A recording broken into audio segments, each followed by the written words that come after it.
साथियों नमस्कार। आज हम लोग बिहार स्पेशल मैथ के लिए कुछ महत्वपूर्ण प्रश्न देखेंगे। मैथ का कुछ महत्वपूर्ण प्रश्न देखेंगे। जैसा कि आप सभी जानते हैं कि अप्रैल माह में आपका बिहार एसआई मेंस का एग्जाम होने वाला है और बीपीएससी एईडीओ का भी संभावित तिथि दे दिया हुआ है। फिर Bihar SSC graduate level, inter level सारा एग्जाम आने वाले समय में आपका लगातार होने वाला है। रेलवे का भी एग्जाम लगातार अभी चल भी रहा है और आने वाला समय में होने वाला भी है, बहुत सारा एग्जाम। तो उसी को ध्यान में रखते हुए हम लोग डेली मैथ का कुछ महत्वपूर्ण प्रश्न को, जो प्रीवियस ईयर प्रश्न है, जो पूछे हुए प्रश्न है बिहार के विभिन्न एग्जाम में, रेलवे द्वारा पूछे हुए प्रश्न है, सारे प्रश्न को हम लोग डेली करके 25-25 क्वेश्चन करके हम लोग डेली देखेंगे। आप लोग डेली हमारे साथ शाम 7 बजे लाइव जुड़िएगा निखिल कोचिंग सेंटर के यूट्यूब चैनल से। और जो भी छात्र ऑफलाइन आना चाहते हैं वो ऑफलाइन भी क्लास आइए। यहाँ ऑफिस है प्रोफेसर कॉलोनी मुसल्लमपुर हाट में, आप आइए मेरे साथ जुड़िए, निखिल कोचिंग सेंटर के यूट्यूब चैनल से जुड़िए, ऑफलाइन क्लास आइए। मेरे बाद तुरंत रीजनिंग का क्लास होगा, शाम में जीके जीएस चलता है। तो बहुत सारा जो आपके एग्जाम के लिए जो उपयोगी क्लास है वो सारा एग्जाम आप सारा तैयारी आपको इसी प्लेटफॉर्म पे देखने को मिलेगा। और हमारा लक्ष्य है क्वेश्चन छूटेगा नहीं, रिजल्ट रुकेगा नहीं, आपका एक भी क्वेश्चन नहीं छूटेगा। एग्जाम के लिए जितना उपयोगी प्रश्न है, जितना भी उपयोगी प्रश्न है, सारे प्रश्न को हम लोग चर्चा करेंगे, एक एक करके सारा प्रश्न को देखेंगे। आइए आज का क्लास प्रारंभ करते हैं। आज का क्लास प्रारंभ करते हैं, मैथ का कुछ महत्वपूर्ण प्रश्न को देखते हैं। क्वेश्चन नंबर 1 देखते हैं। क्वेश्चन नंबर 1 है, दो उम्मीदवारों के बीच एक चुनाव में एक को कुल वैध मतों के 55% मत प्राप्त हुए और 20% मत अवैध थे। यदि कुल मतों की संख्या 7500 थी तो दूसरे उम्मीदवार को प्राप्त वैध मतों की संख्या कितनी थी। अब देखिए बाबू, यहाँ कह रहा है टोटल वोटर कितना है, 7500 है, 7500 जिसका 20% अवैध है, 20% अवैध है, तो वैध मत कितना हो जाएगा बाबू, 80% हो जाएगा। 80% हो जाएगा यानी 80/100 हो जाएगा, 80/100 हो जाएगा। और जब 80% वैध मत है, एक उम्मीदवार को 55% वोट मिलता है तो दूसरे उम्मीदवार को कितना प्रतिशत वोट मिलेगा, 45% मिलेगा। दूसरे उम्मीदवार को 45% मिलेगा। वही पूछ रहा है दूसरे उम्मीदवार को कितना वोट पड़ा है, यानी 45% पड़ा है, यानी 45/100 कर दिए। यहाँ 20 चौका 80, अब 20-25-100 हो जाएगा, 20-25-100 हो जाएगा। 5 से काटेंगे, 5 9 45 हो गया, 5 9 45 हो गया। 2 जीरो से यहाँ 2 जीरो कट गया। 75 चौका 300, अब 300 में 9 से गुना करेंगे तो क्या हो जाएगा, 2700 हो जाएगा, 2700 हो जाएगा, 2700। दूसरे उम्मीदवार को कितना वोट पड़ेगा, 2700 पड़ेगा, यानी option number D, option number D इसका सही उत्तर हो जाएगा। यहाँ ध्यान से क्वेश्चन को पहले पढ़िएगा तब क्वेश्चन को सोल्व कीजिएगा। जल्दबाजी में 55% मत निकालिएगा, क्योंकि यहाँ दूसरा उम्मीदवार को पूछ रहा था कि दूसरा उम्मीदवार को कितना वोट पड़ा है। तो पहला उम्मीदवार को 55% अगर वोट पड़ा है तो दूसरे उम्मीदवार को 45% पड़ा है। अगर जीत हार का अंतर पूछता तो 10% हो जाता, 55 और 45% का डिफरेंस 10% हो जाता, वही जीत हार का अंतर आ जाता। तो क्वेश्चन नंबर 1 का ऑप्शन नंबर डी 2700 इसका सही उत्तर हो जाएगा। चलिए अगला प्रश्न देखिए, 1:2:3 का व्युत्क्रम अनुपात ज्ञात करने के लिए बोल रहा है। व्युत्क्रम अनुपात 1:2:3, इसका व्युत्क्रम रेसिप्रोकल रेशियो पूछ रहा है, निकालने के लिए पूछ रहा है। अब देखिए जिसका निकालना है इनवर्स रेशियो यानी व्युत्क्रम रेशियो निकालना है, उसको ढक देंगे। यानी 1 का निकालना है यहाँ व्युत्क्रम, तो क्या होगा, तो इसको ढक देंगे, 1 को ढक देंगे, बाकी 2 को गुना करके लिख देंगे। तो 1 को ढकेंगे और 2 3 को गुना करेंगे तो कितना हो जाएगा, 6 हो जाएगा, 2 3 6। अब 2 के नीचे लिखना है तो 2 को ढक देंगे, 3 और 1 को गुना करेंगे तो 3 हो गया। और यहाँ इसको ढकेंगे, 3 को ढक देंगे तो 2 1 से गुना करेंगे तो इसको 2 हो गया। इसको हम लोग आम भाषा में पढ़ते हैं तोपो झापो नियम, तोप दो झाप दो, तोप देना है उसके बाद 2 को गुना करके लिख देना है। आम भाषा में हम लोग जब बचपन में पढ़ते थे, बचपन में 8-9 में पढ़ते थे, इसी नियम को यूज किए थे और वही तरीका याद किए थे। आज भी उसी तरीका से क्वेश्चन को हम लोग बना लेते हैं। जिसको निकालना है उसको ढक देना है, बाकी 2 को गुना करके लिख देना है। 6 3 2 हो जाएगा, 6 3 2, option number C, option number C इसका सही उत्तर हो जाएगा। ऑप्शन नंबर सी इसका राइट आंसर हो जाएगा। ऑप्शन नंबर सी 6:3:2 हो जाएगा क्वेश्चन नंबर 2 का। चलिए क्वेश्चन नंबर 3 देखते हैं। एक कस्बे की जनसंख्या 1,76,400 है। यदि 5% की वार्षिक दर से बढ़ती है तो 2 वर्ष बाद इसकी जनसंख्या कितनी होगी? अब देखिए बाबू, यहाँ अभी वर्तमान जनसंख्या है 1,76,400 है, 1,76,400 है। अब 5% वृद्धि है, 5% वृद्धि कहने का मतलब है पहले 100% होगा तो वृद्धि मतलब 5%, 105 हो गया। 105 बट्टा 100 यानी 21/20 लिख सकते हैं, इसको 21/20 लिख सकते हैं, 21/20 लिख सकते हैं। 2 वर्ष बाद पूछ रहा है तो पहले वर्ष वृद्धि 21/20 और दूसरे वर्ष क्या हो जाएगा 21/20, 21/20 हो जाएगा, 21/20 हो जाएगा। अब यहाँ 2 जीरो है, यहाँ 2 जीरो से 2 जीरो कट गया। अब यहाँ 2 दूनी 4, 2 दूनी 4, 4 चौका 16, फिर एक बचा 4 चौका 16 और 4 एकम 4, 441। अब यहाँ पे 441 इंटू 21 का गुना करेंगे तो 441 ही होगा। 441 गुने 441 करेंगे 19, 44, 81 हो जाएगा। ऑप्शन नंबर बी 19, 44, 81 इसका राइट आंसर हो जाएगा क्वेश्चन नंबर 3 का। चलिए आइए अगला प्रश्न देखते हैं, क्वेश्चन नंबर 4 देखते हैं। 13,000 पर 2 वर्ष में वार्षिक रूप से संयोजित 4% वार्षिक ब्याज की दर पर चक्रवृद्धि ब्याज ज्ञात कीजिए। चक्रवृद्धि ब्याज कह रहा है निकालने के लिए। चक्रवृद्धि ब्याज तो एक कॉन्सेप्ट समझिए, चक्रवृद्धि ब्याज और साधारण ब्याज ये 2 ब्याज होता है। साधारण ब्याज क्या होता है? प्रत्येक वर्ष एक समान होता है। साधारण ब्याज प्रत्येक वर्ष एक समान होता है, लेकिन चक्रवृद्धि ब्याज क्या होता है? ब्याज पे ब्याज जुटते चला जाता है, इसीलिए प्रत्येक वर्ष में चेंजिंग देखने को मिलेगा। अगर पहला साल में 500 है तो अगला साल में 600 भी हो जाएगा, बढ़ते जाएगा और चेंजिंग दिखेगा। अब देखिए यहाँ पे 13,000 रुपया आपका मूलधन है, 2 वर्ष में वार्षिक रूप से संयोजित 4% वार्षिक ब्याज की दर पर चक्रवृद्धि ब्याज पूछ रहा है। चक्रवृद्धि ब्याज पूछ रहा है तो पहला साल का चक्रवृद्धि ब्याज क्या हो जाएगा बाबू? पहला साल का चक्रवृद्धि ब्याज क्या हो जाएगा? तो 13,000 का 4% करेंगे, 13,000 का 4% तो 520 हो जाएगा। 13,000 का 4% करेंगे बाबू, 13,000 का 4% करेंगे तो 4/100, 4/100, 2 जीरो से 2 जीरो कट गया, 13 चौका 52, 520 हो जाएगा। 520 तो पहला वर्ष का सीआई क्या हो जाएगा? 520 हो जाएगा। दूसरा वर्ष का सीआई क्या होगा? 520, 520 तो ये होगा ही, प्लस ब्याज पे ब्याज जुटेगा। अब 520 का 4% निकालेंगे, 520 का 4% निकालेंगे तो 500 का 4% कितना होगा बाबू? 20 रुपया होगा। 500 का 4%, 4% कहने का मतलब 100 रुपया में 4 रुपया, 500 में कितना हो जाएगा? 20 रुपया। और 20 रुपया का 4% कितना हो जाएगा? 80 पैसा। यानी आप लिख सकते हैं 20 रुपया 80 पैसा, 20 रुपया 80 पैसा। अब टोटल ब्याज कितना हो जाएगा? 520, 520 1040 हो जाएगा, 1040 प्लस 20 रुपया 80 पैसा, यानी 1060 रुपया 80 पैसा हो जाएगा। 1060 रुपया 80 पैसा हो जाएगा, 1060 रुपया 80 पैसा। अगर यहाँ पे पूछ देता 2 वर्ष का साधारण ब्याज और चक्रवृद्धि ब्याज के बीच अंतर कितना होगा, 2 वर्ष के बीच साधारण ब्याज और चक्रवृद्धि ब्याज का अंतर कितना हो जाएगा, तो यही 20 रुपया 80 पैसा अंतर आ जाता, क्योंकि 520 रुपया साधारण ब्याज होता पहला वर्ष का, दूसरा वर्ष का भी साधारण ब्याज 520 रुपया ही होता। चक्रवृद्धि ब्याज और साधारण ब्याज के बीच अंतर क्या हो जाता? यही ब्याज पे जो ब्याज बना है 20 रुपया 80 पैसा, यही अंतर हो जाता 2 वर्ष का साधारण ब्याज और चक्रवृद्धि ब्याज का। चलिए आइए अगले प्रश्न पे चलते हैं। लास्ट क्वेश्चन का ऑप्शन नंबर डी इसका सही उत्तर था क्वेश्चन नंबर 4 का। क्वेश्चन नंबर 5 देखिए, दिए गए प्रेक्षण 20, 23, 25, 30, 20, 31, 32, 35, 20, 41, 42, 43, 20 और 20 का बहुलक क्या है? बहुलक माध्य माध्यिका और बहुलक, माध्य माध्यिका और बहुलक सांख्यिकी में देखने को आपको मिलेगा। बहुलक किसे कहते हैं? बहुलक जो सबसे ज्यादा बार दिया रहेगा, बहुत बार दिया रहेगा, उसी को बहुलक कहते हैं। जैसे कि आप पढ़े होंगे समाज में बहुविवाह, बहुविवाह कहने का मतलब क्या? बहुत लोग से विवाह करेगा, यानी 2-4 लोग से विवाह करेगा, उसे बहुविवाह। तो बहुलक मतलब बहुत है, जो संख्या बहुत बार दिया है वही बहुलक है। इसमें सबसे ज्यादा कौन सा संख्या दिया हुआ है? 20 दिया हुआ है, 20 दिया हुआ है, बहुत बार दिया हुआ है, वही बहुलक हो गया। यानी ऑप्शन नंबर डी इसका सही उत्तर हो जाएगा क्वेश्चन नंबर 5 का। आइए क्वेश्चन नंबर 6 देखते हैं, बहुत प्यारा प्रश्न है सिंप्लीफिकेशन का।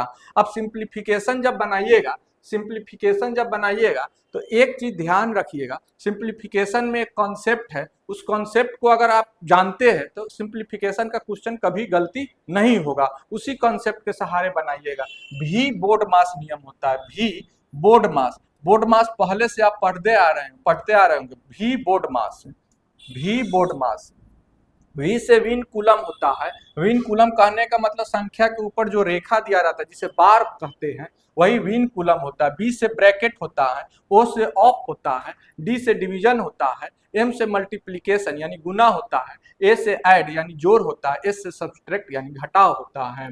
अब यहाँ देखिए माइनस माइनस 5/3 है, -5/3 है, इंटू इंटू 9/25 है, 9/25 है, प्लस प्लस 1/5 है, 1/5 -3 है, -3 है। अब यहाँ देखिए 5 से काटेंगे 50-25 हो गया, 50-25 हो गया, 3 से 3 9 हो गया। अब यहाँ एलसीएम ले लेंगे, यहाँ क्या बचा 5 बचा, 5 बचा तो यहाँ हो गया -3 प्लस का 1 हो गया, अब माइनस क्या हो जाएगा 15 हो जाएगा, अब -15 -3 -18 प्लस 1 यानी कि -17 -17/5 हो गया, -17/5 हो गया, यानी ऑप्शन नंबर डी इसका सही उत्तर हो जाएगा, ऑप्शन नंबर डी इसका सही उत्तर हो जाएगा।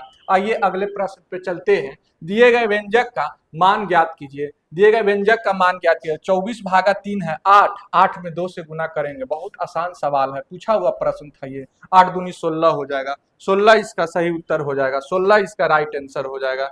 चलिए अगले प्रश्न पे चलते हैं। एक दुकानदार अपने अंकित मूल्य पर 4% की छूट देता है यदि किसी वस्तु का क्रय मूल्य 120 रुपया है और उसे 10% का लाभ अर्जित करना है तो उसका अंकित मूल्य कितना होना चाहिए। अंकित मूल्य पूछ रहा है। एक कॉन्सेप्ट आप जानते हैं प्रॉफिट एंड लॉस में, आप लोग देखे होंगे, एमपी बट्टा सीपी, एमपी बट्टा सीपी बराबर 100 प्लस पी बट्टा 100 माइनस डी होता है, 100 माइनस डी होता है। एमपी मतलब मार्केट प्राइस यानी अंकित मूल्य, सीपी कॉस्ट प्राइस यानी क्रय मूल्य, पी से प्रॉफिट लाभ, डी से डिस्काउंट यानी कि छूट होता है। अब यहाँ देखिए एक दुकानदार अपने अंकित मूल्य पर 4% की छूट देता है यदि किसी वस्तु का क्रय मूल्य 120 रुपया है। यहाँ अंकित मूल्य पूछ रहा है तो एमपी रहने देते हैं। क्रय मूल्य कितना है बाबू 120 रुपया, 120 रुपया है। लाभ कितना हो रहा है 10% का लाभ यानी 100 प्लस 10 यानी 110 हो जाएगा, 110 हो जाएगा। बट्टा 4% की छूट है, 4% का छूट यानी 100 में से 4 जाएगा 96 हो जाएगा, 96। 12 दहाई के 120, अब 12 8 96 हो जाएगा, 12 8 96 हो जाएगा। अब यहाँ देखिए 4 दूनी 8, 5 दूनी 10 हो जाएगा, 5 दूनी 10 हो गया। अब यहाँ मार्केट प्राइस यानी एमपी बराबर क्या हो जाएगा 550 बट्टा 4 यानी 2 दूनी 4, यहाँ इसको काटेंगे 27 दूना 54, 275 बार में, अब 275 बट्टा 2 यानी 137 हो जाएगा, यानी ऑप्शन नंबर बी इसका सही उत्तर हो जाएगा। इस तरह का प्रश्न बनाने के लिए ये कॉन्सेप्ट को आप लोग ध्यान में रखिएगा, कॉपी में लिख लीजिएगा। एमपी बट्टा सीपी बराबर 100 प्लस पी बट्टा 100 माइनस डी होता है। एमपी मतलब मार्केट प्राइस अंकित मूल्य, सीपी मतलब कॉस्ट प्राइस क्रय मूल्य, पी मतलब प्रॉफिट लाभ, डी मतलब डिस्काउंट छूट होता है। चलिए प्रत्येक 60 मीटर लंबाई के 24 डिब्बों की एक रेलगाड़ी जिसमें 60 मीटर लंबा एक इंजन भी है 50 किलोमीटर प्रति घंटे की चाल से चल रही है। रेलगाड़ी 1.5 किलोमीटर लंबे पुल को कितने समय में पार करेगी, आप देखिए 60 मीटर लंबाई के 24 डिब्बा है, 24 डिब्बा है तो 60 मीटर, एक डिब्बा के लंबाई 60 मीटर तो 24 डिब्बा ये हो गया, और एक इंजन भी 60 मीटर का है, यानी टोटल हो गया 25, तो 25 छक्के 150 यानी 150 1500 हो जाएगा। 1500 कहने का मतलब 1.5 किलोमीटर, और 1.5 किलोमीटर पुल का भी लंबाई है, 1.5 किलोमीटर पुल का लंबाई, टोटल दूरी हो गया 1.5 प्लस 1.5 यानी टोटल हो गया 3 हो गया। बट्टा चाल कितना है 50 kilometre per hour, 50 kilometre per hour, ये हो गया दूरी, ये हो गया चाल। समय निकालना है आपको, सब मिनट में दिया हुआ है तो यहाँ मिनट में लाने के लिए 60 से गुना कर देंगे, 60 से गुना कर देंगे। अब यहाँ हो जाएगा 1.5 3 हो गया, 3 बट्टा 50, 3/50 गुने गुने 60 हो जाएगा, 60 हो जाएगा। यहाँ 0 से 0 कट गया, 6 3 18, 18/5, 18/5 कहने का मतलब 3.6 हो जाएगा। Option number B, option number B इसका सही उत्तर हो जाएगा, ऑप्शन नंबर बी। चलिए अगला प्रश्न चलते हैं। के लिए कौन सा अंक निर्धारित किया जाना चाहिए ताकि 7 अंक वाली संख्या 45111 के 60603 संख्या 9 से पूर्णतः विभाज्य हो। 9 से पूर्णतः कटने का नियम क्या होता है? संख्या का अंकों का योग अगर पूरा 9 से कट जाता है तो संख्या पूरा का पूरा 9 से कट जाता है। 3 से भी कटने का नियम यही है। 3 से कटने का नियम, अंकों का योग अगर 3 से कट जाएगा तो पूरा संख्या 3 से कट जाएगा। 2 से कटने का नियम क्या है? अंतिम अंक अगर 2 से कटेगा तो संख्या पूरा 2 से कटेगा। 4 से कटने का नियम, अंतिम 2 अंक अगर 4 से कट गया तो संख्या पूरा का पूरा 4 से कट जाएगा। 8 से कटने का नियम क्या होता है बाबू? अंतिम 3 अंक अगर 8 से कटता है तब जाके पूरा संख्या 8 से कट जाएगा। 11 से कटने का नियम क्या है? सम स्थान पे जो अंक है वो और विषम स्थान पे अंक है वो दोनों जो उसका योग कर देंगे। सम स्थान के अंकों का योग और विषम स्थान के अंकों का योग का अंतर 0 या 11 से विभाजित होना चाहिए, तब जाके संख्या पूरा 11 से कट जाएगा। अब यहाँ देखिए 9 से कटने का नियम, तो सभी को हम लोग जोड़ेंगे। 4 5 9, 1 10, 10 6 16 और 16 3 19, 16 3 19 और 19 में 8 जोड़ देंगे तो 19 8 27, 27 आपका हो जाएगा। के का मान आपका 8 हो जाएगा, के का मान 8 हो जाएगा, 27 9 से कट जाएगा। चलिए आगे आइए। चावल के मूल्य में 20% की कमी से लोग 100 रुपया में 10 किलोग्राम अधिक चावल खरीद सकते हैं। 1 किलोग्राम चावल का वास्तविक मूल्य कितना है? वास्तविक मूल्य पूछ रहा है, वास्तविक मूल्य कितना है? अब देखिए बाबू 20% की कमी हो रहा है। वास्तविक और नया मूल्य, वास्तविक और नया, यही दो चीज हो रहा है। 20% की कमी है। 20% कमी कहने का मतलब 80/100, 80/100 कहने का मतलब 4/5। अगर पहले मूल्य 5 था, अब कितना हो जा रहा है? 4 हो जा रहा है। 20% कमी कहने का मतलब यही है, पहले 5 था तो अब मूल्य हो जा रहा है 4 हो जा रहा है। तो वस्तु कितना हो जाएगा? 4:5 हो जाएगा, इसका उल्टा हो जाएगा, 4:5 हो जाएगा। यही 4 और 5 का डिफरेंस आपका 10 किलोग्राम दिया हुआ है। जब 20% की कमी हो रहा है तो 10 किलोग्राम अधिक खरीद रहा है, तो 4 और 5 का डिफरेंस आपका एक बराबर आपका दिया हुआ है, एक बराबर आपका दिया हुआ है 10 किलोग्राम। तो 4 का मान कितना हो गया? 40 हो गया, 4 का मान 40 हो गया और 5 का मान कितना हो गया? 50 हो गया, 50 हो गया। पहले यानी 40 किलोग्राम सामान खरीद रहा है, अब बाद में कितना खरीदेगा बाबू? 50 किलोग्राम खरीदेगा। तो 100 रुपया में कितना खरीदेगा? 100 रुपया में वास्तविक, पहले वाला पूछ रहा है वास्तविक मूल्य कितना था, तो 100/40 कर देंगे, 100/40 कर देंगे, कितना हो जाएगा? 2.5, 40 अढ़ाई 100 होता है, 40 अढ़ाई 100 होता है। Option number B, option number B इसका सही उत्तर हो जाएगा। अगर नया मूल्य पूछता तो 100/50 करेंगे, 100/50 करेंगे यानी 2 रुपया प्रति केजी हो जाएगा चावल का मूल्य। चलिए आगे आइए। सोमवार, मंगलवार, बुधवार और गुरुवार का औसत तापमान 48 डिग्री सेल्सियस है। आप देखिए बाबू, सोम Monday, Tuesday plus Wednesday plus Thursday, Thursday का औसत तापमान दिया हुआ है 48 डिग्री दिया हुआ है। तो टोटल कितना हो जाएगा? 48 गुने 4, 48 गुने 4 करने के बाद 48 दूना 96 दूना 192 हो जाएगा, 192 हो जाएगा, 192 हो जाएगा टोटल। और मंगलवार, मंगलवार, ट्यूसडे, वेडनेसडे, थर्सडे, थर्सडे और फ्राइडे, फ्राइडे, मंगलवार, बुधवार, गुरुवार और शुक्रवार का औसत तापमान 46 डिग्री है। 46 में 4 से गुना करेंगे तो 6 चौका 24 के 4, हाथ में 2, 4 चौका 16, 16 2 18 हो गया, 184 हो गया। यदि सोमवार का तापमान 42 डिग्री दिया हुआ है, सोमवार का तापमान आपका 42 डिग्री दिया हुआ है, 42 डिग्री दिया हुआ है, तो क्या पूछ रहा है? तो शुक्रवार का तापमान ज्ञात करने के लिए पूछ रहा है। शुक्रवार का, यहाँ मंडे का तापमान 42 डिग्री है तो ट्यूसडे, वेडनेसडे, थर्सडे का मान हम लोग निकाल लेंगे, मंगल बुध बिफे का निकाल लेंगे, गुरुवार का 192 में से 42 घटा देंगे, 42 घटा देंगे, 2 में से 2 जाएगा 0 हो जाएगा, 19 में से 4 जाएगा तो 15 हो जाएगा, 15 हो जाएगा, 150 आ गया। मंगल बुध और गुरु का तापमान 150 आ गया। अब यहाँ मंगल बुध गुरु का जगह हम लोग 150 रख देंगे तो शुक्रवार का तापमान निकल जाएगा, यानी 150 यहाँ से घटा देंगे, माइनस कर देंगे तो कितना आ जाएगा? 34 डिग्री सेल्सियस हो जाएगा, 34 डिग्री सेल्सियस हो जाएगा तापमान। शुक्रवार का तापमान आपका 34 डिग्री सेल्सियस हो जाएगा। अब option number A 34 degree Celsius इसका सही उत्तर हो जाएगा। चलिए आगे चलते हैं, अगला प्रश्न पे चलते हैं। 40 रुपया में 8 संतरे बेचने पर एक व्यक्ति को 20% की हानि होती है। लेन देन में 20% का लाभ अर्जित करने के लिए उसे 30 रुपया में कितने संतरे बेचने चाहिए? 30 रुपया में कितने संतरे बेचने चाहिए? अब देखिए बाबू, 40 रुपया में 8 संतरा यानी 40/8 कर देंगे, 40/8 कर देंगे। 20% की हानि हो रहा है यानी कि 100/80, 100/80, 100/80। 20% लाभ कमाने के लिए यानी 120/100 हो जाएगा, 120/100 हो जाएगा। अब यहाँ था विक्रय मूल्य था, 40/8 कर दिए विक्रय मूल्य। पहले क्रय मूल्य लाने के लिए उल्टा गुना किए यानी 100/80, फिर विक्रय मूल्य लाने के लिए सीधा गुना कर दिए 120/100। अब यहाँ देखिए 2 जीरो से 2 जीरो कट गया। अब यहाँ देखिए 20 छक्के 120, अब 20 चौका 80 हो गया, 20 चौका 80 हो गया। यहाँ 4 से 4 दहाई के 40 हो गया, 4 दहाई के 40 हो गया।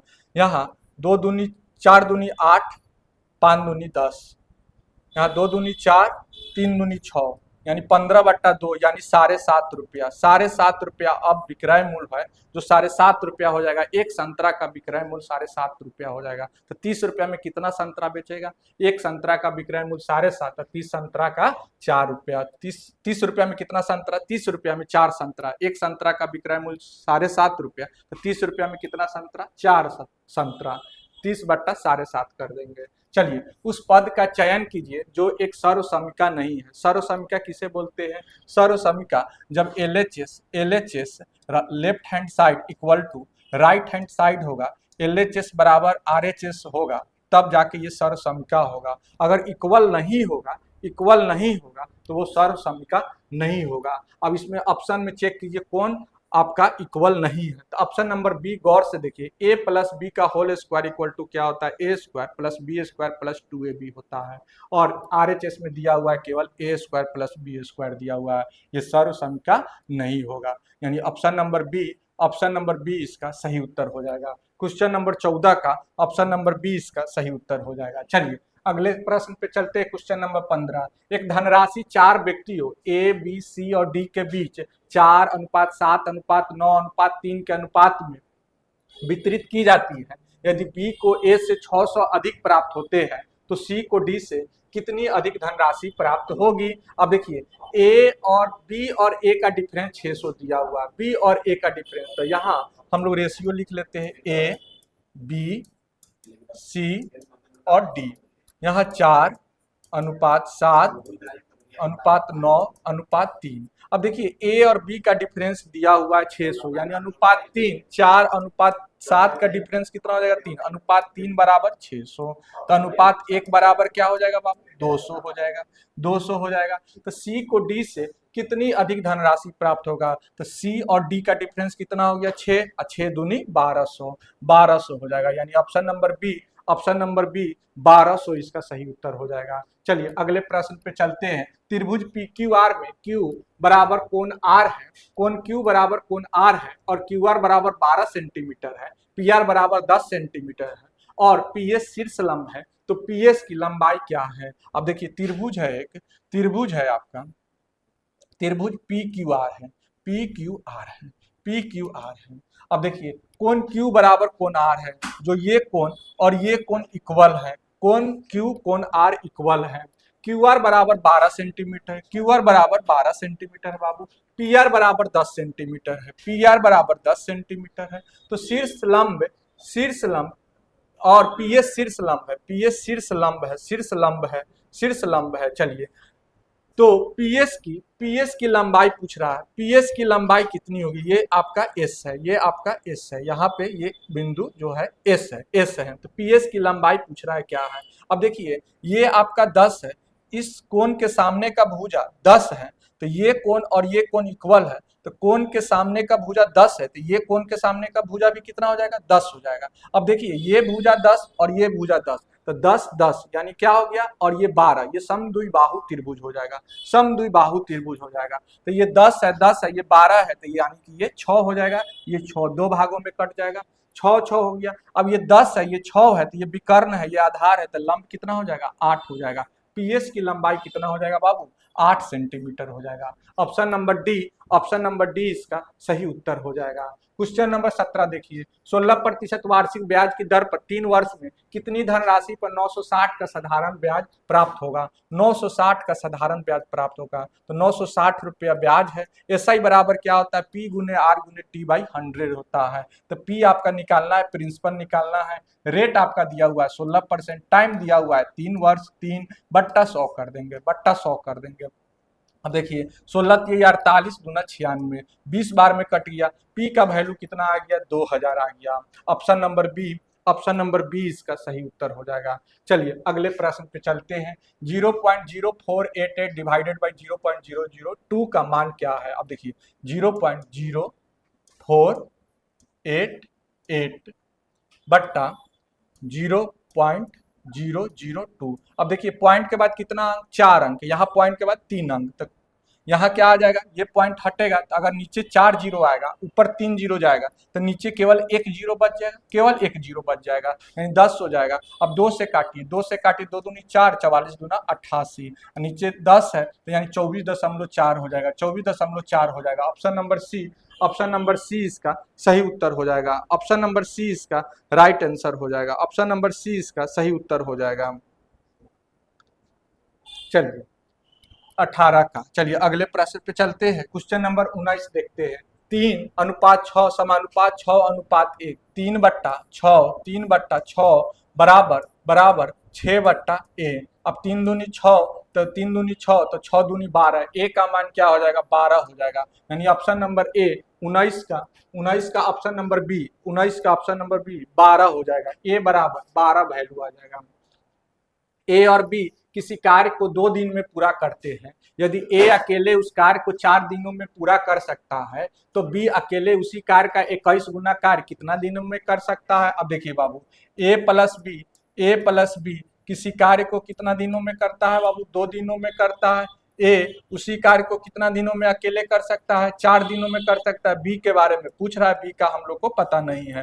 टोटल वर्क निकालते हैं, एलसीएम निकाल देते हैं, 2 4 का एलसीएम क्या हो जाएगा? 4 हो जाएगा। अब क्षमता निकालेंगे, एफिशिएंसी निकालेंगे, 2 से 4 काटेंगे कितना बार में? 2 बार में। यहाँ ए से 4 एकम 4, 1 हो गया, तो यहाँ बी का एफिशिएंसी क्या हो जाएगा? 2 में से 1 जाएगा, 1 हो जाएगा। ए और बी का एफिशिएंसी 2 और ए का एफिशिएंसी 1, तो बी का एफिशिएंसी 2 में से 1 घटाएंगे, 1 हो जाएगा। 21 गुना कार्य, तो 4 गुने 21 कर देंगे, 4 गुने 21, यही टोटल वर्क हो गया। 21 गुना कार्य बी कितना दिनों में करेगा? तो बी का एफिशिएंसी 1 है, तो 4 गुने 21 बट्टा 1, 21 चौका 84 हो जाएगा, 21 चौका 84 हो जाएगा। यानी ऑप्शन नंबर डी 20 का ऑप्शन नंबर डी सही उत्तर हो जाएगा। चलिए 21 नंबर देखिए, यदि x बराबर 3 के पावर 2 इंटू 2 के पावर 3 है, तो x के पावर 4 का मान क्या होगा? अब देखिए 3 के पावर 2 इंटू 2 के पावर 3 का 1 का पावर 4 का मान निकालना है। x के पावर 4 यानी दोनों तरफ x 4 कर देंगे, पावर में 4 कर देंगे। अब 3 के पावर क्या हो जाएगा? 2 चौका 8 हो जाएगा, गुने 2 के पावर 3, तो 3 में 4 से गुना करेंगे तो कितना हो जाएगा? 2 के पावर 12 हो जाएगा, 2 के पावर 12 हो जाएगा। 3 के पावर 8 गुने 2 के पावर 12 हो जाएगा। ऑप्शन नंबर सी इसका सही उत्तर हो जाएगा। 21 का option number C right answer हो जाएगा। चलिए 22 देखिए, एक समद्विबाहु त्रिभुज की 3 भुजाओं का योग 20 सेंटीमीटर है तथा बराबर भुजा और आधार का अनुपात 3:4 है। त्रिभुज का शीर्ष लंब क्या है? त्रिभुज का शीर्ष लंब पूछ रहा है क्या है? ये एक समद्विबाहु त्रिभुज है।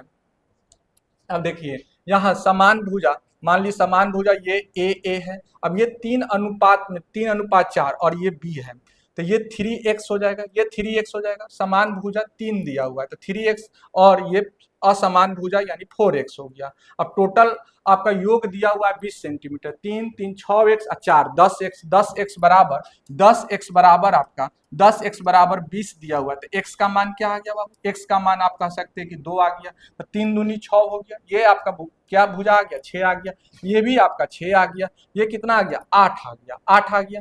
अब 8 ये टोटल है, तो ये लंब जब हो गया तो ये 4 हो जाएगा और ये भी 4 हो जाएगा। अब ये विकर्ण हो गया 6, आधार हो गया 4, तो लंब कितना हो जाएगा? 6 का स्क्वायर 36 और 36 माइनस 4 चौका 16, 4 चौका 16, 36 में से 16 घटाएंगे तो रूट 20 हो जाएगा। और रूट 20 कहने का मतलब क्या? 2 रूट 5 हो जाएगा।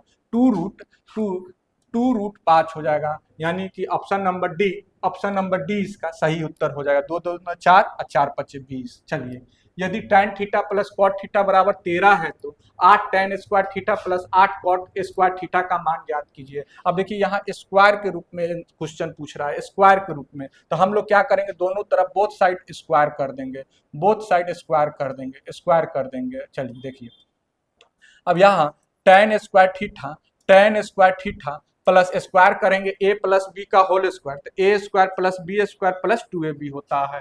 तो tan square theta plus cot square theta plus cot square theta plus 2 tan theta into cot theta हो जाएगा बाबू। अब चलिए 13 का स्क्वायर करेंगे तो 13 13 ये 169 हो जाएगा, और tan theta into cot theta equal to क्या हो जाएगा बाबू, 1 हो जाएगा। tan theta into cot theta equal to 1 हो जाएगा, यानी ये 2 बच जाएगा। अब 2 प्लस में इधर आके माइनस में हो जाएगा, कितना हो जाएगा बाबू, 167 हो जाएगा, 167 हो जाएगा।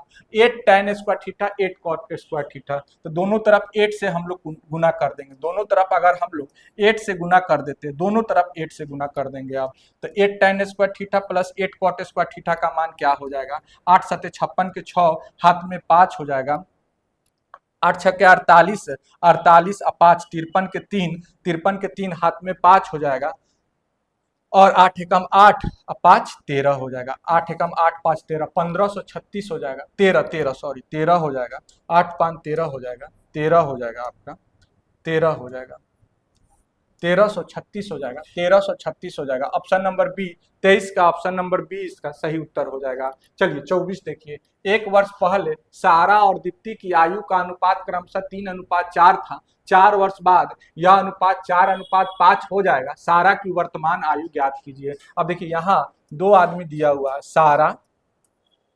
सारा और दीप्ति के बारे में जिक्र किया है, दीप्ति। चलिए ठीक है बाबू। चलिए 1 वर्ष पहले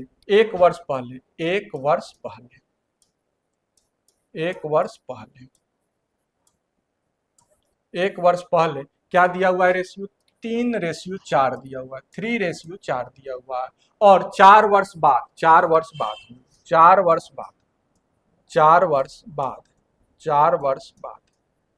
वर्ष बाद रेशियो क्या दिया हुआ है बाबू, 4:5 दिया हुआ है, 4:5 दिया हुआ है। यहाँ पे ध्यान दीजिएगा कि ये दोनों का डिफरेंस कभी भी इक्वल रहना चाहिए, 3 और 4 का डिफरेंस 1, 4 और 5 का डिफरेंस 1, यानी इक्वल है।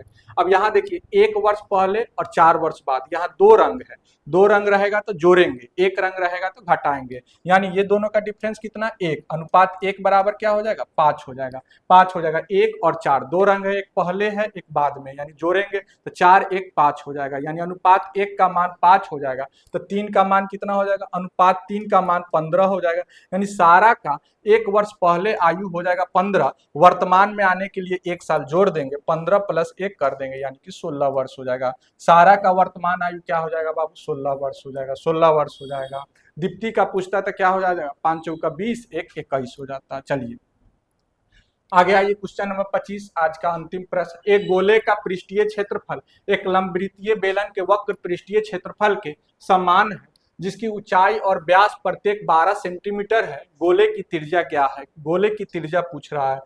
गोला का वक्र पृष्ठीय क्षेत्रफल क्या होता है बाबू, 4πr² होता है, 4πr² होता है। गोला का वक्र पृष्ठीय क्षेत्रफल होता है 4πr², और बेलन का वक्र पृष्ठीय क्षेत्रफल होता है 2πrh होता है। दोनों इक्वल दिया हुआ है, चलिए देखिए, अब यहाँ 4πr²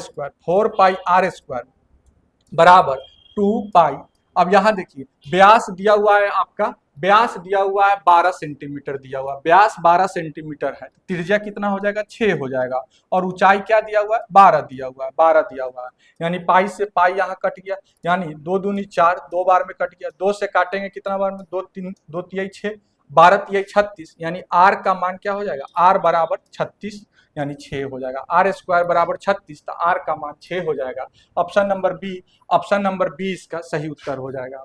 इस तरह करके हम लोग 25 प्रश्न को देख लिए, 25 प्रश्न को देखे, और डेली हम लोग इसी तरह 25 प्रश्न को देखेंगे। कहते हैं सपनों को सच करना है तो रातों को जागना होगा, यूं ही नहीं मिलती कामयाबी, उसके लिए खुद को आग बनाना होगा। बात बिल्कुल सही है साथियों, अगर आपको सफल होना है अगर जॉब को प्राप्त करना है तो निश्चित तौर पे आपको आग में तपना होगा, आपको झुलसना होगा, मेहनत करना होगा। एपीजे अब्दुल कलाम कहते थे अगर सूरज की तरह आपको चमकना है तो सूरज की तरह आपको जलना होगा। अतः आप लोग संघर्ष कीजिए, खूब मेहनत कीजिए, पूरी ईमानदारी से मेहनत कीजिए, मेरे साथ जुड़िए और डेली इसी तरह करके हम लोग 25 क्वेश्चन मैथ का देखेंगे। अभी के लिए इतना ही। Thank you so much.